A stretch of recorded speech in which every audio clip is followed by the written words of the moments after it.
guys, welcome back to German Motors and Engineering. In this episode we have a very special guest. We have a Viper SRT 10, and this very nice car from the early 2000s needs more power. The customer says it needs more power. It has an 8.3 liter V10 engine, and it's not supercharged, it's natural aspirated. And today we would like to see how much horsepower we can gain with doing software only.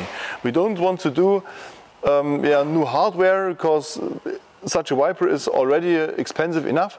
So it's a natural aspirated engine. And what can natural aspirated engine do? It's just opening its throttle bodies, and then it's breathing 8.3 liter of air when it's doing all the 4 strokes. So it's in two rounds of the crankshaft.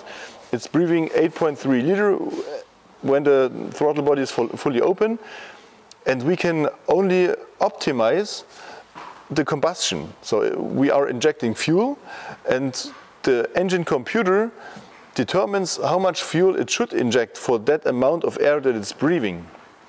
And we can make the mixture not too lean, not too rich. We make the mixture exactly like this, that the explosion is at its fastest. And if you are burning 14.7 to 1, means you have 14.7 parts of air with 1 part of fuel.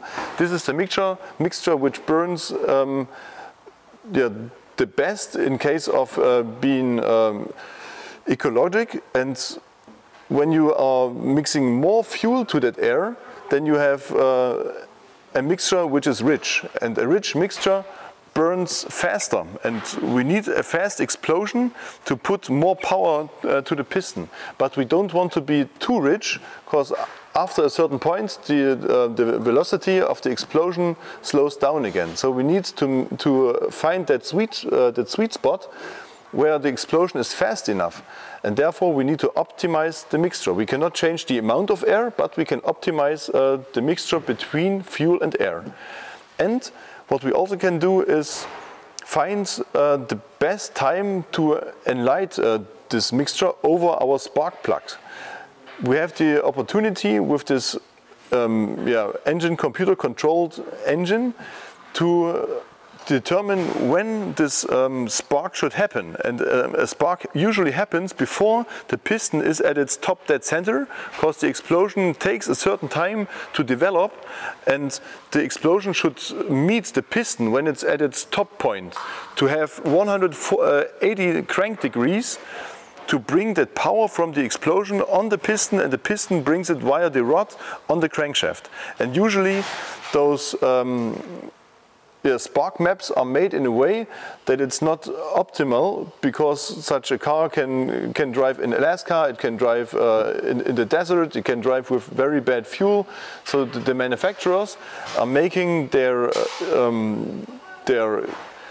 tables for the spark very conservative, and we can take out a lot of this margin, because we are here in Europe, and it's mild climate here. We have very good, constant, good fuel, and therefore we will optimize the spark table and enlight this mixture so that the combustion or the explosion touches the piston when it's at top dead center. So we have 180 degrees that it can bring the power to the crankshaft.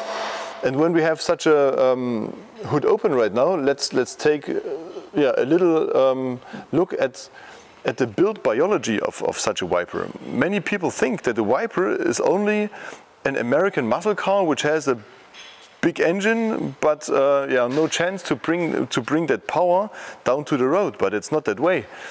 The Viper is a front mid-engine car.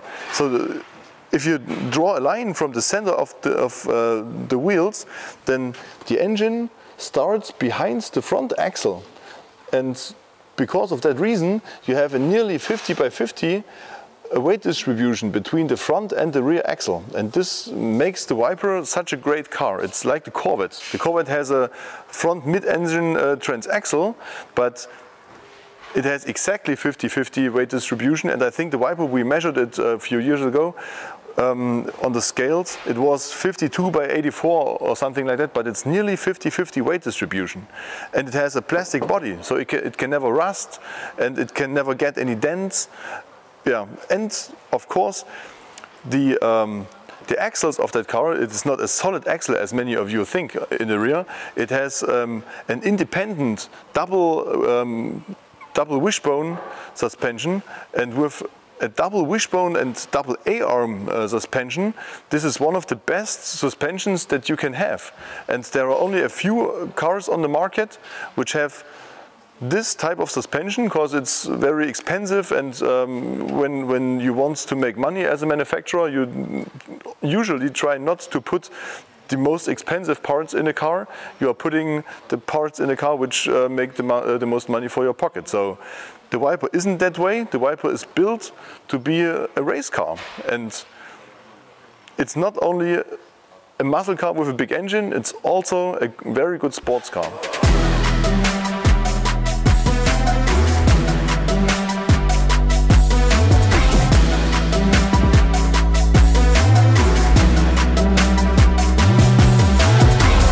Out an engine computer, we are using HPtuners. HPtuners is a company from the States, and their business model is to re-engineer the software of certain vehicles, especially or mostly for American vehicles, but they also have European vehicles in their delivery scope in the meantime.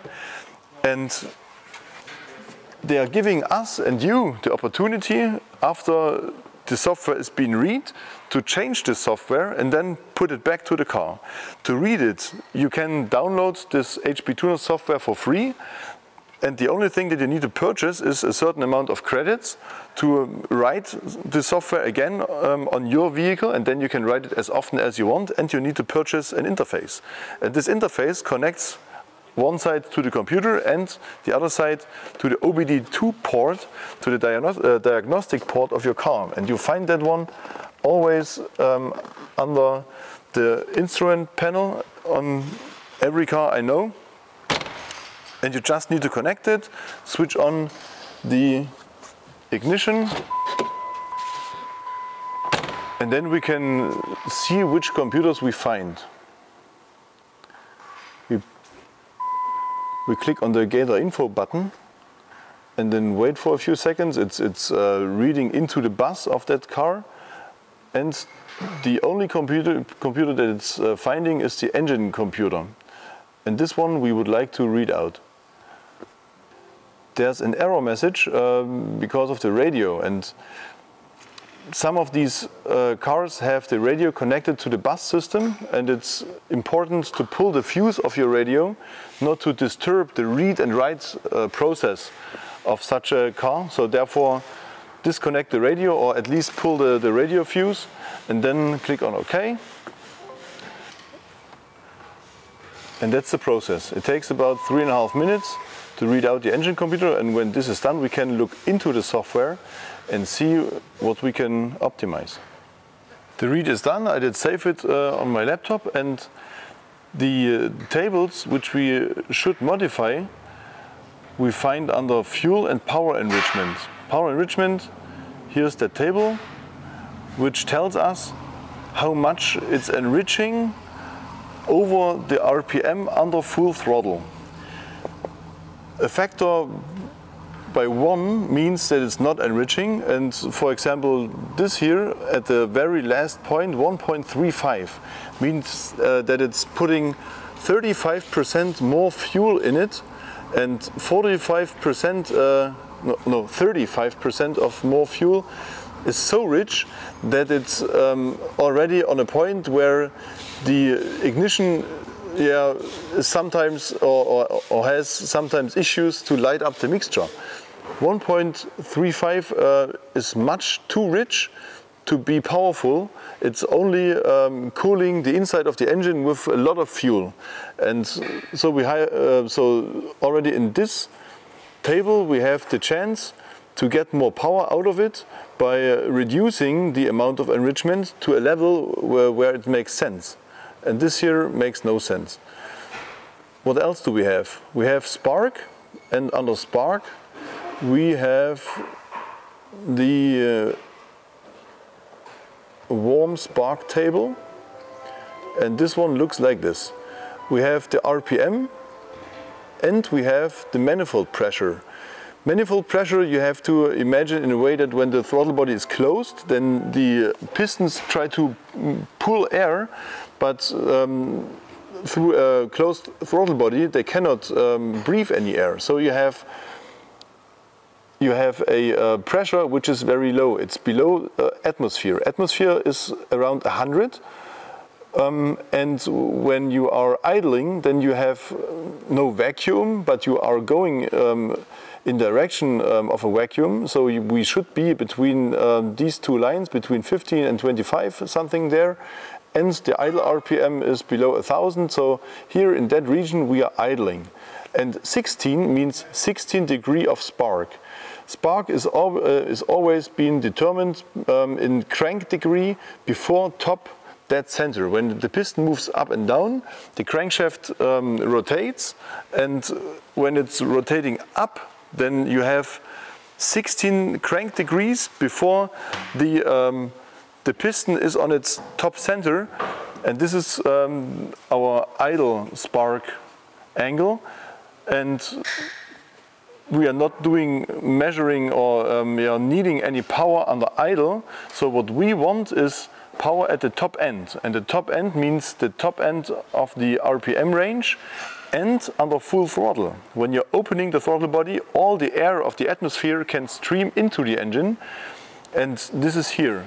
So around 100 kPa, and at full RPM we will be here. So around 30 is our spark angle at the maximum throttle and maximum RPM. And let's see if how much degrees we can add here before the piston touches, or before the explosion touches the piston when it's already on the way upwards. And this should not happen. We are talking about knock when this happens.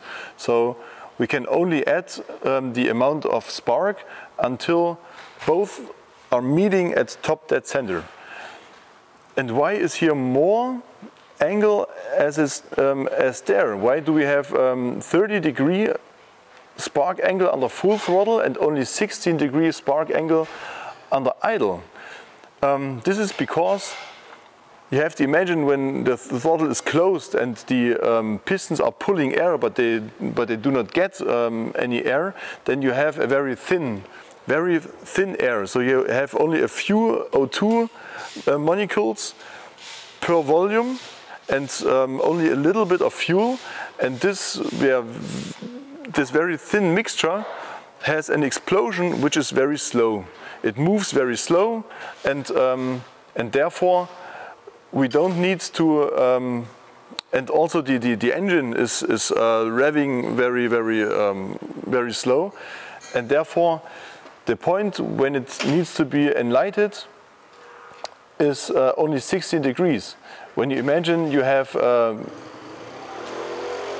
you give full throttle and you don't have any gear engaged, then the engine is revving up without any load, and this is, for example, here. Then you have 50 degrees of spark angle, 50 degree before top dead center, because you have a very fast revving engine, very fast moving pistons, but an explosion that is moving very slow. Therefore you need to enlight it very early. And when you have much air and you compress that air which is under atmospheric pressure, then the explosion is very fast, because with much air and it's already compressed, it explodes much faster than a very thin mixture. And this is why under high pressures you have less ignition angle. That's the theory. Now let's optimize it, and then drive to the dyno and see how much it has before and after our software optimization.